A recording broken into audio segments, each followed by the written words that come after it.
BX1 +, l'invité de Fabrice Grosfilet. Notre invitée, c'est Raja Mawan, coprésidente d'Ecolo. Bonjour. Bonjour. Angèle, balance ton quoi? C'est pour évoquer les violences faites aux femmes qui perdurent. Effectivement, malheureusement, on l'a encore vu dernièrement. On a de plus en plus, chaque fois, davantage de drames liés à la violence faite aux femmes. Et donc, voilà, c'est une façon de dénoncer. Et ça touche tous les milieux. On va dans les milieux. On l'a vu en Wallonie récemment. On a vu qu'une actrice encore récemment a dénoncé des violences sexuelles. Et donc, je pense que plus que jamais, on doit mettre ça à l'agenda. Oui. Et donc, le rôle du politique, c'est aussi de renforcer les législations, de faire de la prévention. C'est prévention, évidemment. Donc, attirer l'attention là-dessus, sensibilisation auprès des jeunes et moins jeunes. Et puis, évidemment, il faut renforcer l'arsenal juridique. Alors, un gouvernement sans la NVA, est-ce que c'est possible ? Alors, c'est possible, je crois. En tout cas, c'est la mission. On a donné une mission aujourd'hui à l'informateur, donc Paul Magnette, qui va devoir balayer et voir toutes les pistes possibles. Et donc, il y a plusieurs pistes sur la table, et la piste d'un gouvernement sans NVA, elle est sur la table également. Oui, elle est l'hypothèse privilégiée sur laquelle doit travailler l'informateur, maintenant qu'on a compris que PS et NVA avaient du mal à s'entendre. En tout cas, de là où je me trouve aujourd'hui, de ce que je vois, on voit que les relations entre le PS et la NVA ne sont pas toujours super claires et au beau fixe. Et donc, l'informateur a l'obligation de balayer et d'évaluer toutes les pistes sur la table. Elles ne sont pas au beau fixe non plus entre le Parti Socialiste et le mouvement réformateur. Il faudra quand même pourtant bien que ces deux partis francophones se réunissent un moment. Oui, c'est ça. Aujourd'hui, il faut arrêter de tergiverser, il faut arrêter de se renvoyer la balle, il faut que les personnes et les partis qui ont envie de donner un avenir à la Belgique se mettent autour de la table et travaillent ensemble. Alors, vous avez été reçu avec Jean-Marc Nollet hier par le roi Philippe. Vous lui avez dit quoi? Écolo est disponible? Alors, c'est un colloque singulier, donc je ne vais pas dévoiler ce qu'on a dit ici au roi. En tout cas, Écolo, comme l'a dit Jean-Marc Nollet, comme je le dis aujourd'hui, je le réaffirme, Écolo est disponible et prêt à travailler, à prendre ses responsabilités, et travailler avec les personnes qui ont envie de donner un avenir à la Belgique. Ouais. C'est très très important. Il y a quelques mois, vous aviez quand même dit, Écolo avait quand même dit, nous on ne monte pas dans un gouvernement avec la NVA.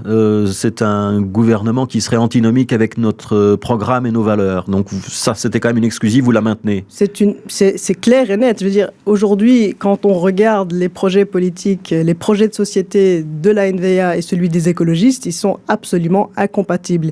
Et autant la NVA que les écolos sont clairs là-dessus. Nous ne voulons pas gouverner avec la NVA, c'est clair et net et c'est dit sans ambiguïté. Donc si c'est avec vous, ce sera sans le parti de Bart de Wever. Si c'est avec nous, ce sera sans la NVA. Ouais, pour qu'un gouvernement soit quand même possible, il faut une majorité. Ça veut dire qu'il faut quand même le renfort d'un certain nombre de partis, notamment de partis néerlandophones. L'Open VLD et le CDNV, pour l'instant, ont dit qu'ils ne souhaitaient pas monter dans une majorité fédérale si la NVA n'en faisait pas partie. Qu'est-ce qui pourrait les faire changer d'avis? Alors ça, c'est la responsabilité de Paul Magnette de voir un peu les partis. Et j'ai l'impression que tous les partis ne sont pas aussi clairs que nous là-dessus. Nous avons joué carte sur table, nous sommes très clairs dans notre position. Si le gouvernement sans la NVA, ce sera avec nous. Et donc je pense qu'il est temps pour les autres partis également d'exprimer clairement leur position. Donc vous demandez à l'Open VLD, au CDNV de dire clairement s'ils peuvent, oui ou non, monter dans un gouvernement sans la NVA? Absolument. Ouais. Vous pensez qu'ils peuvent répondre dans un délai raisonnable?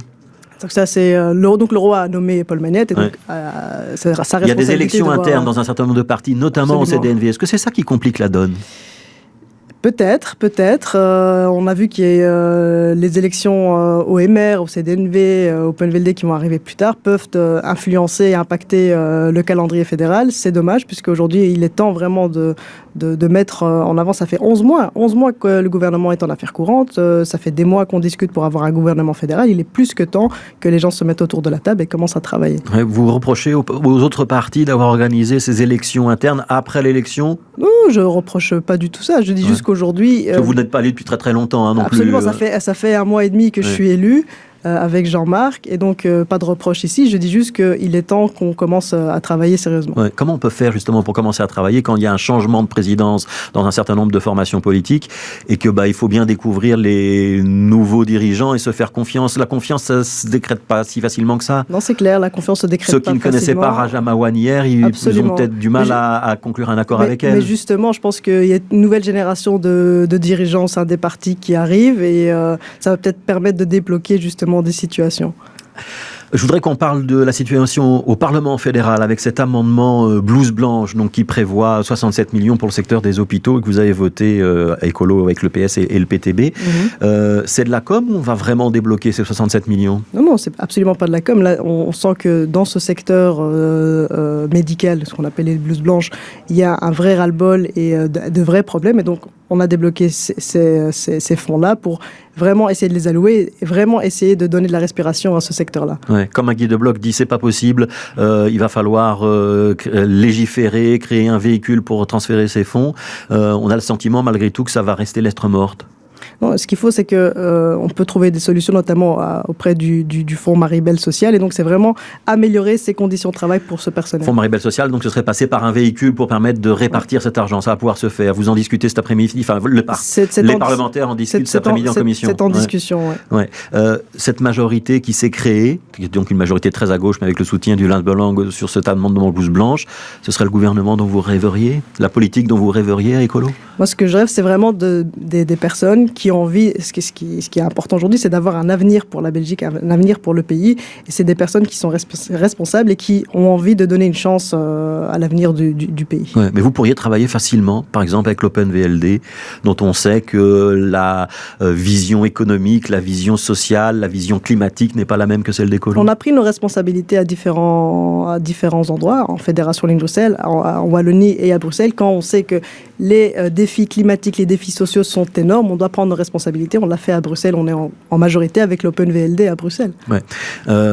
Ben Waite, ministre de l'enseignement du gouvernement flamand, a confirmé ce qui était déjà dans l'accord de gouvernement flamand, mais il a confirmé qu'il y aura désormais des examens pour les élèves de 3e maternelle avant qu'ils passent dans l'enseignement primaire côté flamand. C'est une bonne mesure ou c'est pas une bonne mesure? C'est pour vérifier leur niveau de langue. Ouais, j'attends de voir un peu les démarches et le résultat qui en sort. En tout cas, nous, notre vision, en tout cas, c'est d'être plutôt centré sur l'apprentissage et d'être ouvert sur l'apprentissage de nouvelles langues, de nouvelles pédagogies, plutôt que sur l'évaluation. Donc ça veut dire quoi? Ça veut dire qu'un examen à 5 ans, c'est trop tôt? Je pense que on peut évaluer. Donc là, le projet, là, il est sur la table au niveau du gouvernement flamand. On verra ce que ça donne. Mais l'objectif centré, ça doit être l'apprentissage de la langue. Donc, trouver des façons de l'apprendre plutôt que de l'évaluer directement. Il y aura un jour des écoles bilingues à Bruxelles? On espère. On appelle très fort de notre vœu. On espère. Ouais. Ça servirait à quoi? Ce serait quoi l'avantage par rapport à la situation qu'on connaît aujourd'hui? Je l'ai dit, quand on apprend une langue, c'est pas uniquement s'ouvrir à des mots, c'est également s'ouvrir à une culture, à une histoire. Et donc, dans un pays... dans une région bilingue et dans un pays trilingue, c'est très très important. Ouais. Pourquoi ça a été bloqué en région bruxelloise? Qu'on sait que le projet était sur la table, il est porté par l'ULB, par la VUB, et finalement ce n'est pas réellement soutenu par l'accord de gouvernement bruxellois auquel Écolo a souscrit. Mais on sait bien que quand on adopte un programme de gouvernement, c'est parfois faire des compromis. Et il y a plein de bonnes choses qui vont dans le bon sens au niveau de la Fédération Wallonie-Bruxelles aussi, pour vraiment veiller à apprendre les langues dès le plus jeune âge. Je voudrais qu'on revienne sur l'entretien avec le roi, Raja Mawan. C'est très symbolique quand même. On a vu toutes ces photos de Jean-Marc Nollet, du roi Philippe et de vous. Ça vous touche? Ça vous flatte? Ça vous émeut? Moi, ce que je ressens, c'est ce que je perçois, c'est tous ces jeunes, toutes ces personnes qui m'ont envoyé des messages pour me dire voilà, c'est super d'aller voir le roi, et donc ils se sentent un peu valorisés à travers moi. Je trouve ça génial. Et puis évidemment, c'est toujours un moment important de rencontrer le roi qui est voilà, le garant de la Belgique. Vous avez le sentiment d'être un symbole aujourd'hui ou pas?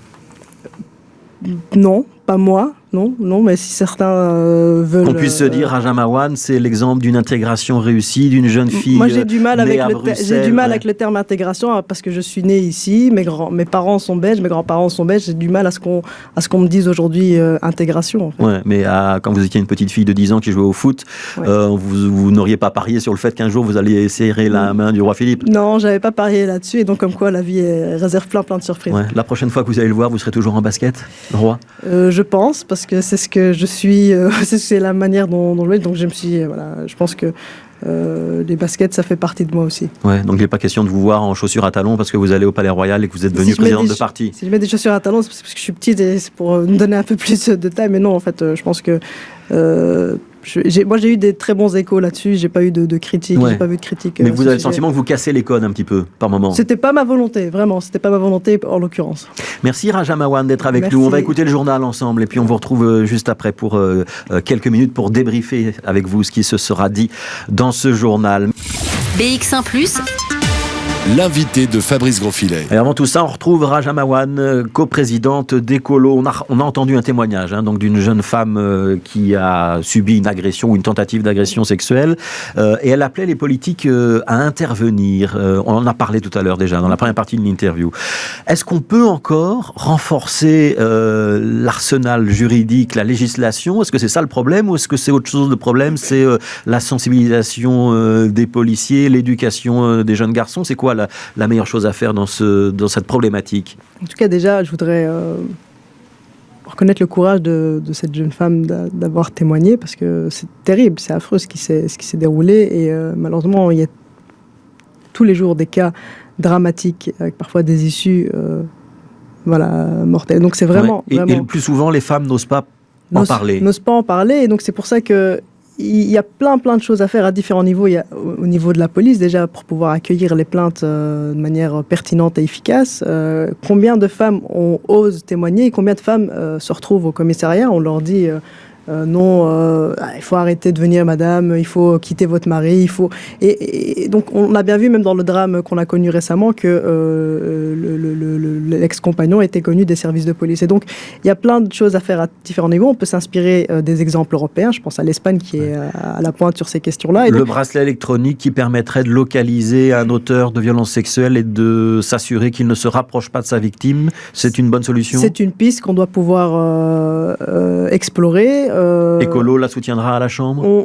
On attend de voir les études, l'évaluation de ce processus-là. Ça peut être une piste. On est très intéressé en tout cas d'avoir les résultats pour voir si ça peut être effectif et efficace. En tout cas, vraiment, moi, je souligne le courage de cette jeune et de toutes celles qui osent témoigner, parce que c'est vraiment, c'est plus une question aujourd'hui. Tout le monde doit s'en emparer, aussi bien hommes que femmes, jeunes que moins jeunes. Et donc, on a parlé de la formation des policiers. On doit aussi sensibiliser les jeunes à l'école, dans les maisons de quartier, dans les clubs de sport, puisque c'est un phénomène qui touche. C'est plus un fait divers, c'est un fait de société. Ouais, ça reste problématique, le regard que les jeunes garçons, ados ou jeunes adultes portent sur les jeunes filles. Ce sentiment de domination masculine, il existe toujours? Mais là, vous soulignez le regard qu'ont les jeunes, mais c'est pas que les jeunes. Je veux dire, des hommes plus âgés également ont des comportements, des réflexions, des réflexes. Là, c'est tout ce qui est le patriarcat.